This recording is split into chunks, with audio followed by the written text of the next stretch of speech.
She was widowed and childless before her 25th birthday and forced to survive the Civil War alone in the Smoky Mountains. Prepare yourself for the incredible true story of Lydia Whaley.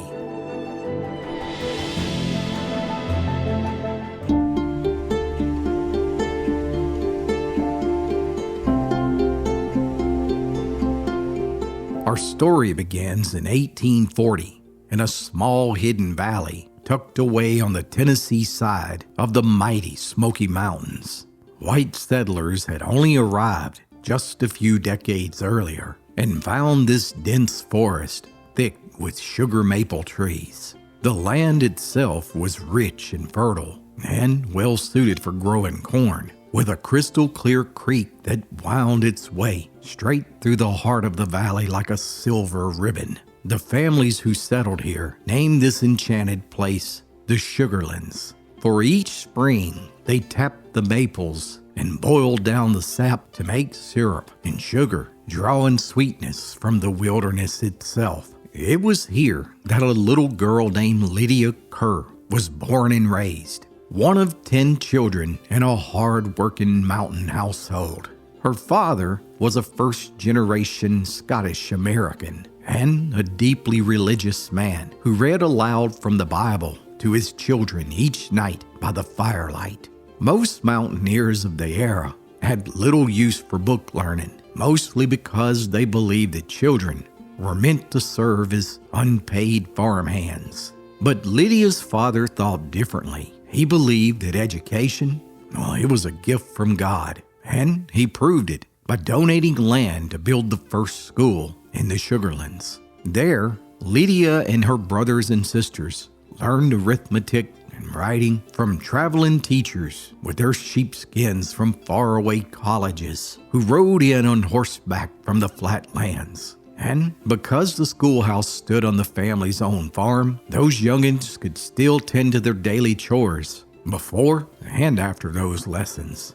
From an early age, it was plain that Lydia possessed a keen and curious mind. She spent many of her days working alongside her father in his blacksmith shop, where she learned the secrets of fire and iron. She often followed him on bear hunts and learned to shoot as steady as any boy could. And by the age of 12, she could make animal traps and fish snares using little more than chestnut wood and her own ingenuity. Her father taught her how to build all sorts of useful contraptions, mouse traps, flour sifters, and hand tools. He also taught her the patient craft of tanning hides and sewing leather into saddlebags and harnesses, stitching them together with hair pulled from a horse's tail. Lydia's mother was also a first-generation American, the daughter of Irish immigrants who had carried the old world skills across the ocean and into the mountains. From her,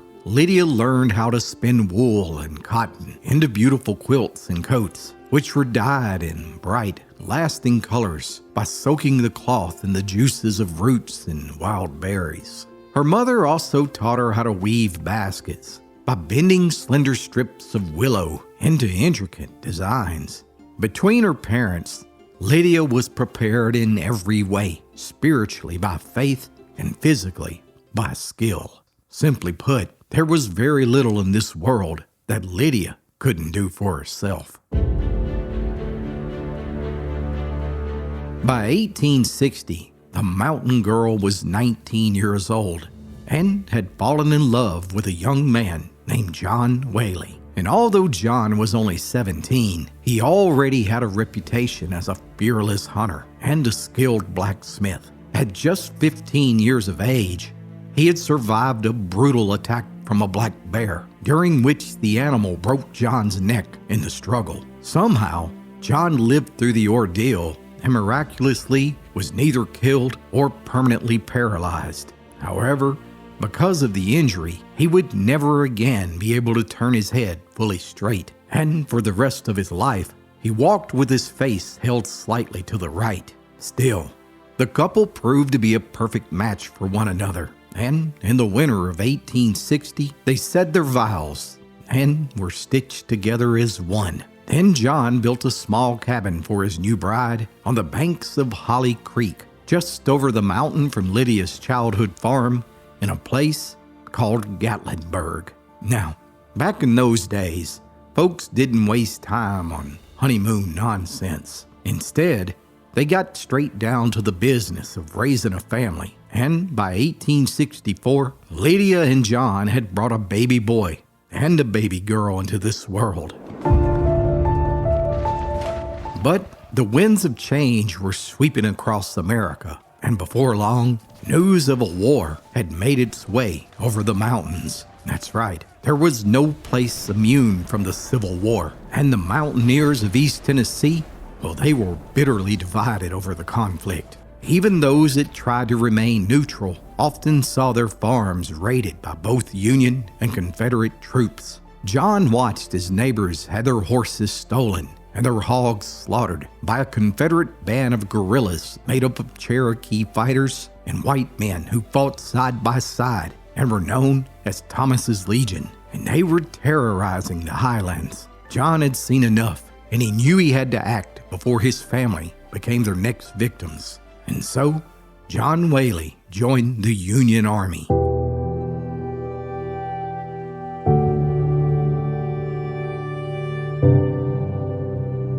For Lydia, although the young wife didn't know it, her world was about to take a devastating turn and would never be the same again. You see, no sooner than her husband took up arms for the Bluecoats, John and Lydia's firstborn son, he took sick with a fever in August of 1864 and tragically died. And no sooner than the devastated mother had finished digging a grave and burying her only son, 3 weeks later, while trying to rescue a captured soldier at nearby Fort Harry's Ford, her husband John was shot and killed.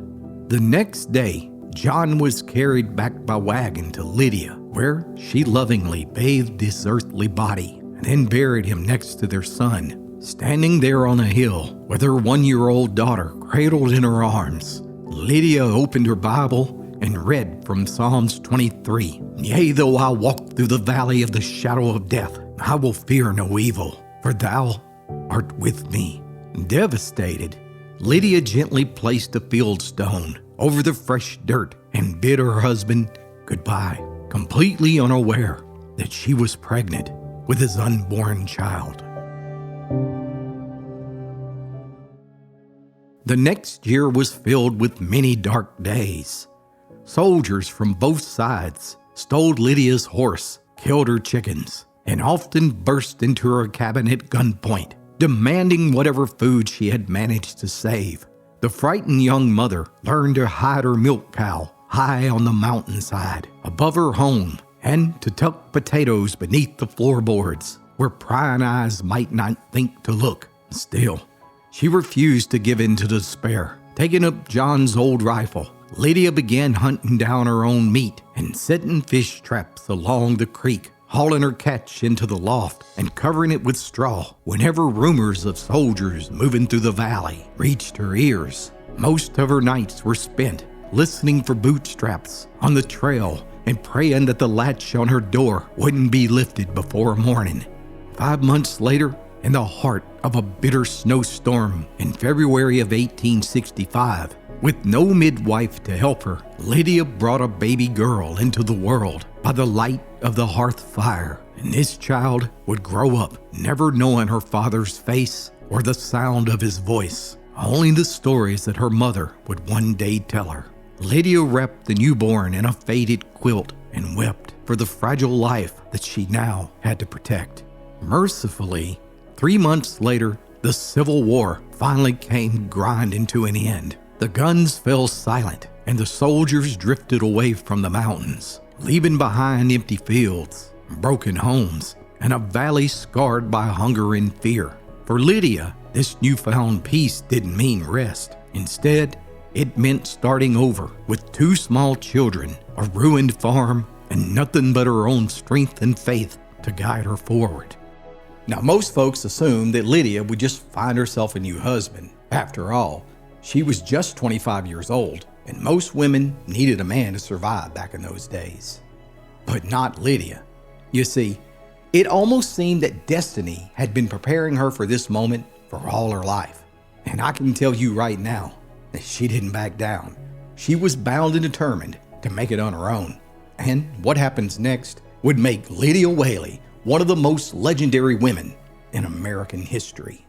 Give someone you love the gift of old-fashioned storytelling. 5 books for the young and old alike that will make your heart smile. Click the link below to order your copy of the Appalachian Storyteller today.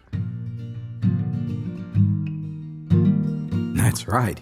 During the decades that followed the war between the states, Lydia raised both of her daughters to adulthood by earning money any way she could. She sold honey from her beehives, served as a midwife, and delivered countless babies, and made medicines for all manner of ailments from herbs and bark and roots that she gathered in the forest. She treated colds with pennyroyal tea. She cured stomach ulcers and mouth sores with a drink made from yellow root, and she used bone-set tea to reduce fever. No one had money, so instead they paid her with apples and sacks of cornmeal.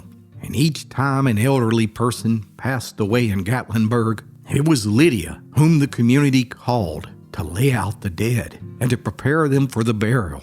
And many times it was Lydia herself who preached the funeral, for she knew the Bible from cover to cover. The mountain woman tended to all of her own animals and raised all her own food. She tanned leather, which she used to make her children's shoes. She planted cotton each year and raised sheep that she would use to create her children's clothing. Lydia's attention to detail was second to none, and soon she caught the attention of a local store owner who began selling her handcrafted baskets. The businessman even began taking custom suit orders from men who lived in the community, where Lydia would pick up the orders and hand make the suits. She'd shear and card the wool before spinning and dyeing it, and then weaving it into fabric. Lydia's fine wool jackets and pants sold for 50 cents, and made-to-order cotton shirts sold for as much as 25 cents. She had a habit of telling her daughters that they better be good to the sheep on the farm, because those animals were in fact wearing the girls' winter coats. By 1900, the old woman that lived along the banks of Holly Creek was known to everyone as Aunt Litty. She was 60 years old now, and still living in the same rough-hewn cabin that John had built for her so many decades before. Each month, she received an $8 pension from the United States government for her husband's service in the war, a small sum that helped her buy coffee and salt each time she made the long walk down the mountain to sell her handmade baskets. Otherwise, she lived much as she always had, tending to a small garden, keeping a few chickens, and drawing water from the creek that sang past her door. But below her humble cabin, a different world was rising. The once forgotten settlement of Gatlinburg had begun to draw the eye of outsiders. Word had spread of the cool mountain air, the clear streams, and the misty ridges that glowed purple at sundown. Soon, hotels and boarding houses dotted the valley floor, and each summer brought more and more visitors riding in by wagon and rail, eager to escape the heat of the lowlands. Now, where the cornfields and the pastures once laid, there were porches lined with rocking chairs and guests dressed in fine clothing, marveling at the scenery that the mountain families had known all their lives. To Aunt Litty, the valley no longer belonged to the birds and the wind. Instead, all she could hear was the rumble of wagons, the distant talk of strangers, and sometimes the motor of an automobile echoing off the ridges. The world beyond her doorstep was pressing closer each year, and the place that had once only belonged to pioneers like her was slowly becoming a destination for tourists. Even with all the change, Aunt Litty remained true to her mountain roots. Her cabin never had electricity or running water, and she had never had the need for a city doctor her entire life. Even when she was 78 years old and bitten on the hand by a copperhead snake while collecting eggs, causing her arm to swell terribly. Undaunted, she simply wrapped the wound in warm chicken guts, and within a couple days, all of the swelling was gone. Whenever she wasn't weaving baskets or spinning wool, she spent all of her time studying and memorizing the same Bible that her grandfather had brought from Scotland. And like her father, Aunt Litty saw the value in education, and as she watched Gatlinburg grow, she foresaw the need for better access for the mountain children. In her mind, no longer would the one-room schoolhouse prepare them for this changing world. So, Aunt Litty began writing letters to a respected women's educational group in Virginia, lobbying them for a modern school to be built in Gatlinburg. And in 1912, her efforts became a reality when a brand new school was built that provided expanded educational courses and even health care access to all the local children. The school went far beyond reading and writing and also taught traditional mountain crafts to the children. And although she was well into her 70s, Aunt Lydia taught basket making, wool spinning, and craft making to all the children at the school. She was truly one of the last living links to a bygone era in America's rich history. In the sugar lands where the maples grew, by a silver creek and a sky so blue, a mountain girl with a steady hand was raised on faith in a rugged land.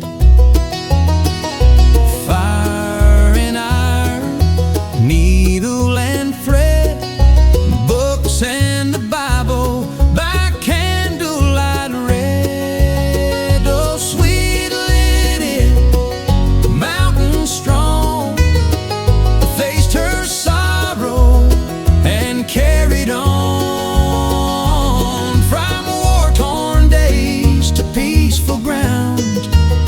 She held her place when the world turned round. She loved a boy named John Whaley,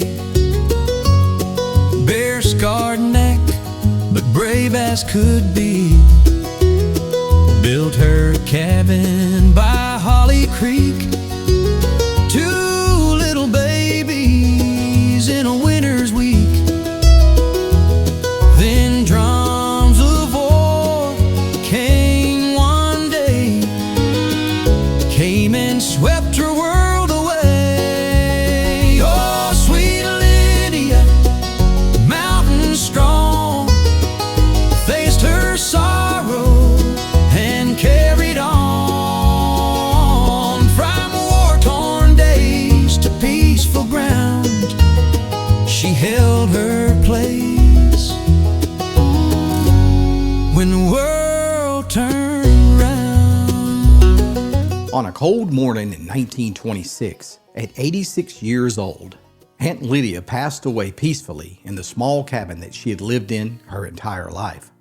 Towards the end of her life, she had become a legend among the folks who flocked to Gatlinburg and made the pilgrimage to her cabin to meet her and purchase her handmade baskets.